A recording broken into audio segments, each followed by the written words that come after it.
Когда меня спрашивают, не хотела бы я сменить свою профессию, у меня сразу возникает ответ «нет».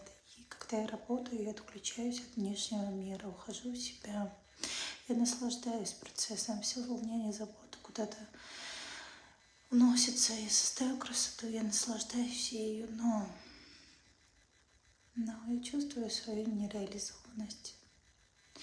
Будто я топчусь на месте, не могу двигаться дальше. Дом, дети, семья. И нет места карьере, развитию. Надо успеть все. И выйти на работу всего на 3 часа.